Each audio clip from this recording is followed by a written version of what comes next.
ঈসা রুহুল্লাহ ফল হাতে নিয়ে মনে খুশি নিয়ে যেতেছে রে, আজকে আমি মার হক আমি আদায় করতে পারবো। আদায় যখন দেখলো ঈসা মার কাছাকাছি হলো, বয়স করে মরিয়মের জানটা নিয়ে চলিয়ে গেল। ঈসা ফল নিয়ে যা টাকায়, মা আজকে তোর হক আদায় করিতে পারবো মা। হযরত ঈসা রুহুল্লাহ যেদিন জেরুজালেম পাহাড়ের ভিতরে গো, মা যখন তার সাথে কথা বলে, ঈসা রুহুল্লাহ বলে, মা আমি একটা কথা বলতে চাই মা। মা গো, আমাকে তুই জন্ম দিয়ে কত জীবনে কষ্ট করলি মা, তোর শরীরে রক্ত মা জেরুজালেম পাহাড়ের মধ্যে রক্ত তো বানিয়ে দিলি মা, আমি তোর এখনো হক আদায় করতে পারি না মা। আজকে আমি রুচা বলছি মা, আজকে আমাকে একটা আদেশ করুন মা, আমি তোমার হক আদায় করতে চাই। মা মরিয়ম বলো, ঈসা রে তুমি ছোট বাচ্চা কেমন করে আমার হক আদায় করবা? বলছে মা জেরুজালেম থেকে মা তুমি না কত ফল পাকো না, আমি আমাকে খাও, আজকে তুমি আদেশ করো মা, আমি নিজে হাতে ঈসা রুহুল্লাহ জেরুজালেম থাকি একটা ফল আনি মা, আমি তোমার হাতে দিয়ে মা আমি তোমার হক আদায় করতে চাই। মরিয়ম বলছে রে বেটা, জেরুজালেম পাহাড়ের ফলের গাছগুলো বড় উঁচু লম্বা, তুমি তো হাতে পাবা না, এত কেন কষ্ট করবা বাবা? মা আপনি আদেশ করলে মা আমি চেষ্টা করবো মা, আমার জন্য আপনি যত কষ্ট করেছেন জেরুজালেমের জমিনে মা রে, সাদা মার্কিন কাপড় তোমার নাল বন্ধ করে দিচ্ছে জেরুজালেমের মানুষ, আপনি একটু দয়া করে আমাকে আদেশ করুন। মা বলে দাঁড়াইছে যা, কষ্ট করিস না, যদি ফল তুমি জেরুজালেম পাহাড়ে না পাও ফিরিয়ে আসিও। ঈসা রুহুল্লাহ ছোট ছেলে রে জেরুজালেম পাহাড়ের মধ্যে কান্দার বলে, আল্লাহ আমার মা আমার জন্য যত কষ্ট করেছে আল্লাহ, আমি তার ছেলে হয়ে যদি হক আদায় করতে না পারি আল্লাহ আমি মার জন্য কি আদায় করব? আল্লাহ এমন একটা ফল আমার কাছে হাতে আনিয়ে দাও, এই ফলটা যাতে আমার মাকে আমি নিজ হাতে খাইতে পারি। ঈসা রুহুল্লাহ জেরুজালেম পাহাড়ের ভিতরে গোটায় পাহাড়টা কামড়ে, কোনো জায়গায় ফল হাতের কাছে পায় না। জেরুজালেম পাহাড়ে লাশ সিমনে যখন যায়, যে দেখে একটা গাছের গোড়ায় ফল ডব ডব করে আছে, ঈসা রুহুল্লাহ আস্তে করে যে ফলের মধ্যে হাত দিয়ে কামলা, আজকে আমি আমার মা হক আদায় করতে পারবো। ফলটা হাত দেওয়ার সাথে সাথে আল্লাহ বলে, আজরাইল রে তাড়াতাড়ি যা, মরিয়মের জানটা তুমি কাবাজ করে নিয়ে আয়। আজাল বলছে মাবুদ, তার সন্তান ফল বলে গেছে, কেমন করে জানটা কাবাজ করব? আল্লাহ বলছে, আজরাইল আমি আল্লাহ যেটা জানি তুমি সেটা জানো না, এই ফল যাতে মরিয়মের পেটের মধ্যে যায় না। হযরতে মালিকুল মউত আসি সালাম দিল মরিয়মকে। মরিয়ম বলো তুমি কে? মানতা তুমি কে? বলছে আমি হলো মালিকুল মউত, আমি আজরাইল। মরিয়ম বলে, আজরাইল তুমি কেন? আমি তোমার জান নিতে আসছি।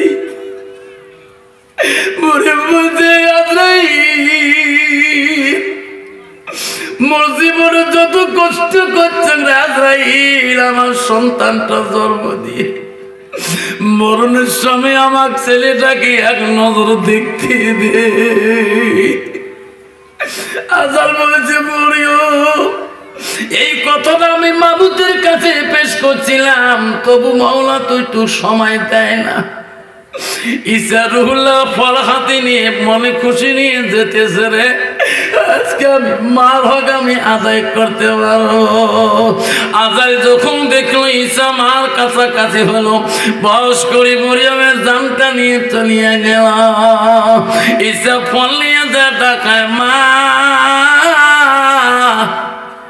আজকে তোর হক আদায় করিতে পারবো মা। লে মা আমি পাহাড়ের লাশ সিমিনায় ফল পেয়েছি রে মা, ফল হাতে নিয়ে মাগ নাড়াচাড়া করে রে মা, চোখ মিলি দেখি না মা, সুন্দর ফল আনছি রে মা। মাকে যেদিকে নড়ায় সেই দিকে মা হয়ে যায়। ইজারুল্লাহ দেখে রে মা পৃথিবীর জগতে আর কেউ নাই।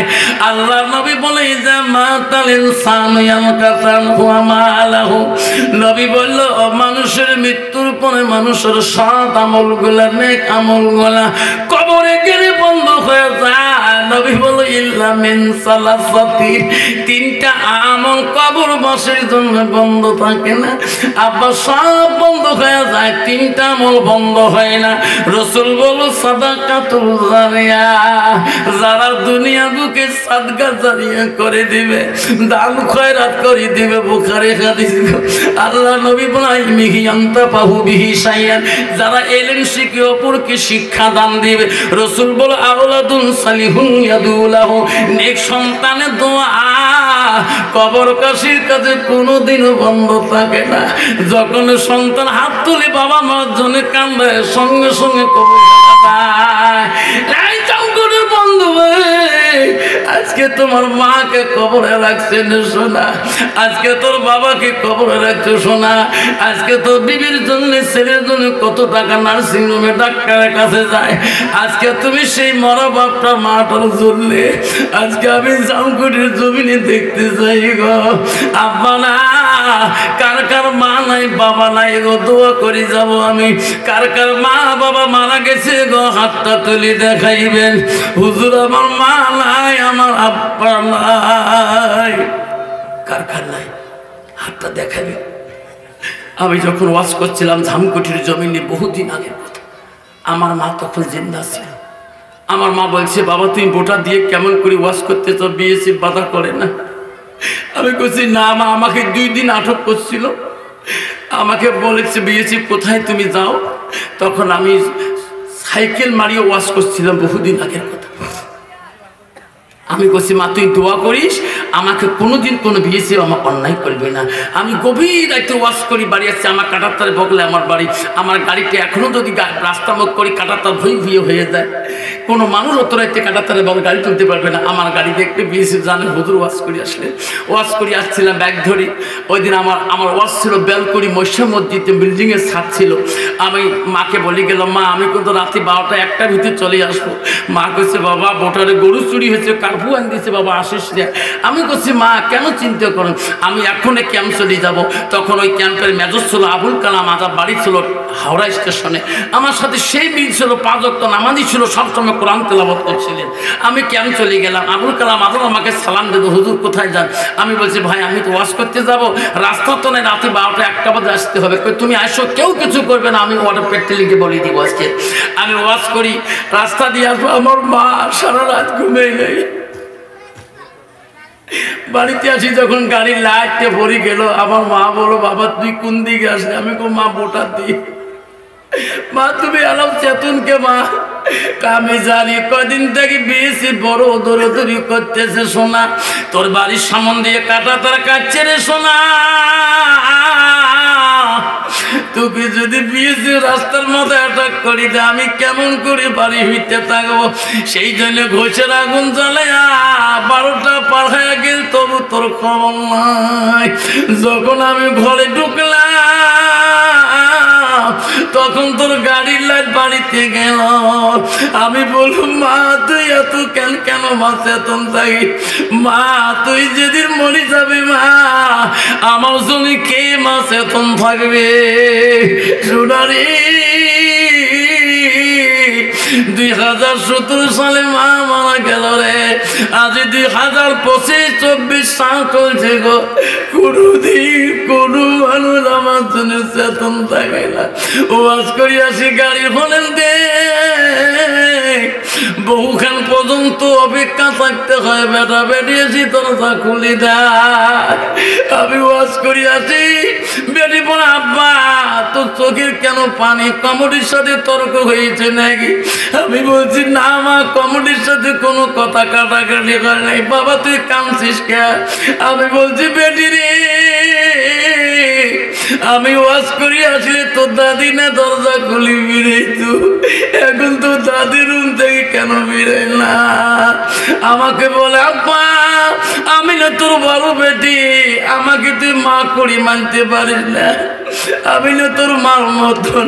আমি বলছি বেটি, যেদিন জামার বাড়ি চলে যাবি রে, জামার মায়া, শাশুড়ির মায়া, শ্বশুরের মায়া তুই ভুলে যাবি, আমার মায়া তোর অন্তরে থাকবে না রে বেটি। আমার মা আমাকে কোনোদিনও ভুলবে না। আবার সেই মাটার মায়া রাখিয়ে, একটা বাবার মায়া রাখিয়ে এই মাদ্রাসার জন্যে আমি 5টা বাবার কাছে না, আমি সর্বপ্রথম 2টা বাবার কাছে মোলাকাত করতে চাই। এই মাদ্রাসার জন্যে 10টা করে 1000 টাকা আছে, 2টা বাবার নাম শুনে দোয়া করবো। মা হারা সন্তান, মাত্র 2টা বাবা, 10টা করে 1000 টাকা ওয়াদা দেনেওয়ালা।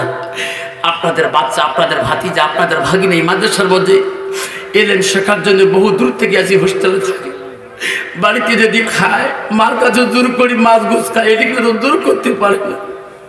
রান্ধনী কমিটি যেটা বিশ্লেষণ করে, ডিরেকশন দেয়, সেই হিসেবে রান্না বাড়া করে। আজকে সেই বাচ্চারা এলিমের জন্যে, আজকে এই বাচ্চারা কোন হাফেজের জন্যে 10টা 1000 টাকা তোর মাটার নামে সাদকা করে দেবো। রসুল বলছে সাদাকাতুল জারিয়া।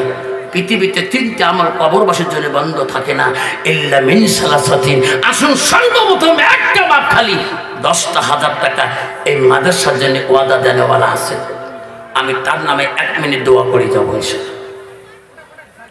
আছে বাবা একটা বাপ 10টা 1000 টাকা রে সোনা, তোর মা কবরে পড়িয়েছে রে, তোর বাবাটা কবরে পড়িয়েছে, কোনদিন তোর মার নামে তুমি সাদকা জারিয়া করো না। রাসূল বলেছে পৃথিবীর সব আমল বন্ধ হয়ে যাবে, ইল্লা বিসালাসাতিন।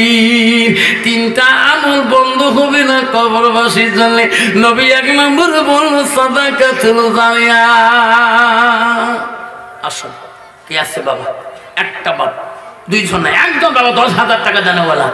আজকে ঝাউকুটি দারুল হাফিজ মাদ্রাসার জন্য আজকে এলাকার ধনী গুণী, এলাকার মাস্টার, এলাকার ধনী, এলাকার ব্যাপারী, এলাকার প্রধান, এলাকার মেম্বার, একটা বাবার নাম শুনি, মাদ্রাসার সেক্রেটারি, প্রেসিডেন্ট, মেম্বার, ক্যাশিয়ার, ক্যাস্টেবিটেলের নাম, একটা নাম শুনতে চাই। হুজুর আমি 10টা 1000 টাকা আমি আমার মার নামে, বাবার নামে এই মাদ্রাসায় সাদকা করে দিলাম, হুজুর নামটা আমার নিয়ে দোয়া করে দিলাম।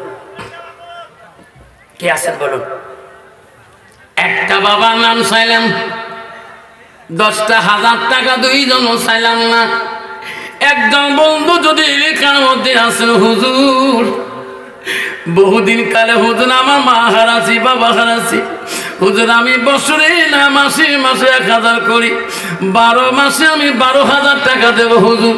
হুজুর আমি 1000 করি টাকা আমি 12 মাসে 12,000 দেব হুজুর। আমি প্রথম সাদকা দানটা দেব। এমন একটা বাবা আছেন গো, মাসে মাসে 1000 করি দিয়ে তোর মার নামে সাদকাটা দানটা দিয়ে দেবা। আসল একটা বাপ, 2টা না, একজন বাপ, মাসে মাসে 1000 করে দিবা, 12 মাসে 1200 টাকা হবে সাদকা হিসেবে। একটা বাপ যদি হাত দেখাইতে হবে, আমি দোয়া করে চলে যাবো। আসেন এইরকম হিম্মতাল একটা বাপ, এইরকম একটা দানি জ্ঞানী গুণী বাবা আমার, কিনুন একজন বাবা আমার আসেন কই মাদ্রাসার জমিনে। আজকে হাফিজি মাদ্রাসার জন্য মাত্র একটা বাবার নাম শুনলাম, 10,000 টাকা চাইলাম। আমি গত রাতে আমি জলপাইগুড়িতে 10 চাইছিলাম, 10-এ পাচ্ছিলাম।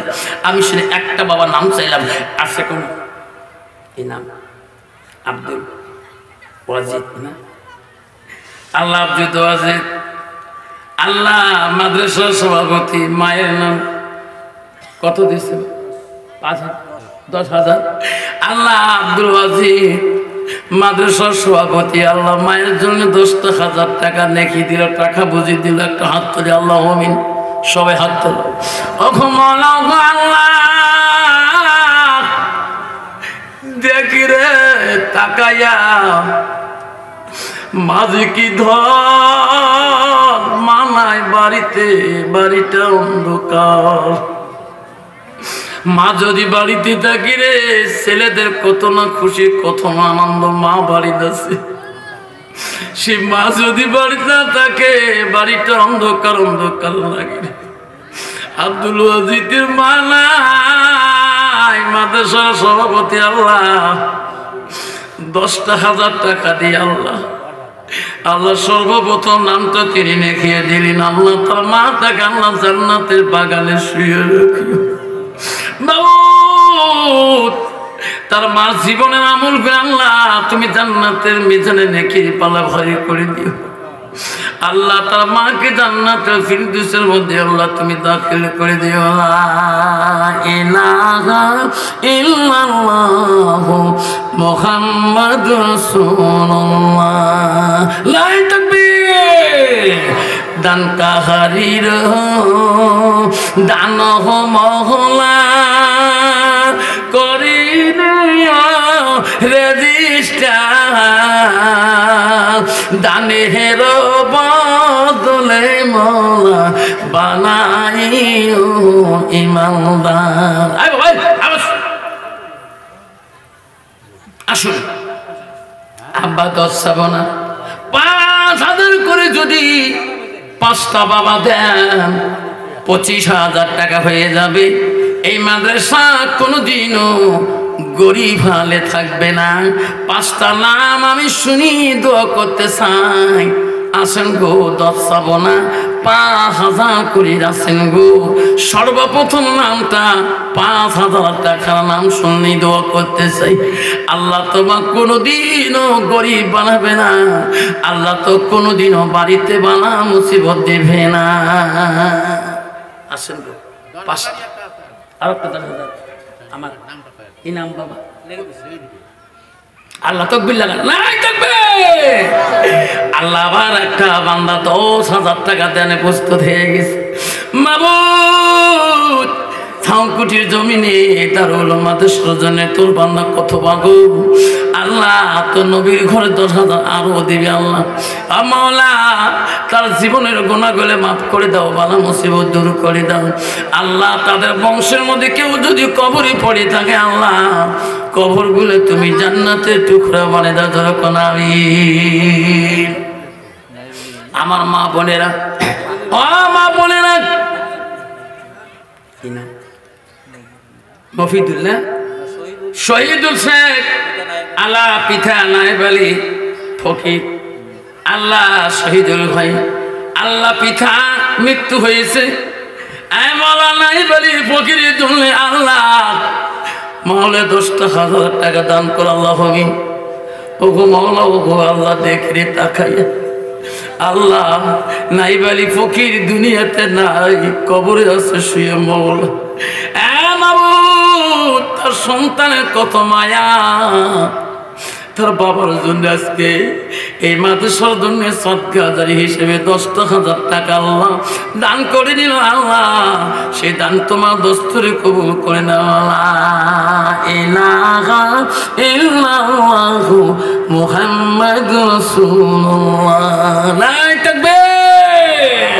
দানকারী কি জিন্দাবাদ। দানকারী কি দানকারী কি ওদের দানকারী কি শহীদুল দানকারী কি। আসুন আসুন বাবজান আমার সোনার চান্দা আরো কোন বাবা আছেন 10,000 টাকা দেনেওয়ালা 2 জন দিয়ে দিলেন। আর একটা বাবা আসলে 30,000 টাকা হয়ে যাবে। এই নবীর বাড়ি কোনদিন গরিব হলে থাকবে না।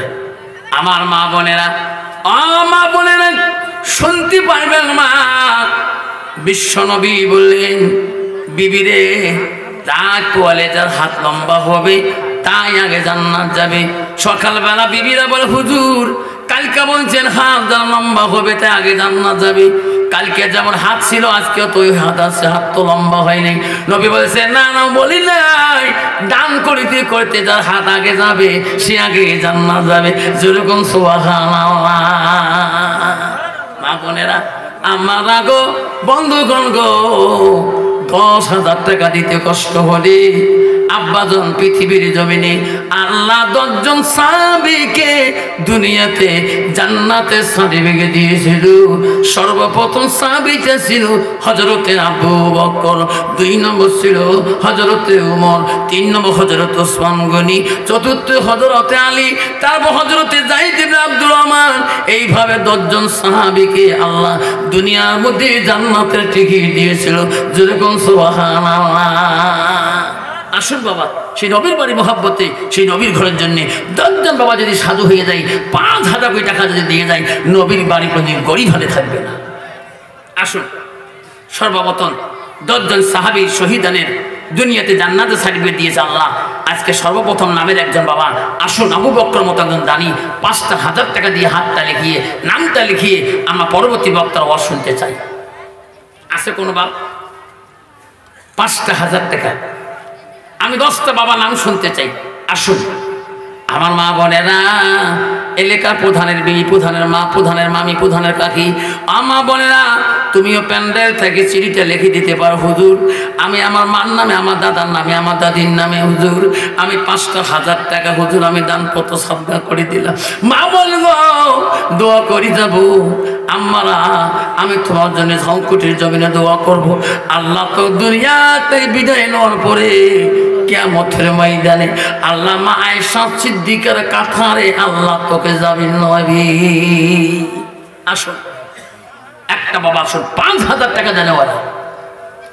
আমার আব্বা শোনাচ্ছেন মা বোনেরা, ৫,০০০ টাকা কোন বন্ধু যদি দিয়ে দেয়, বাবা উঠিস নাই শোনা,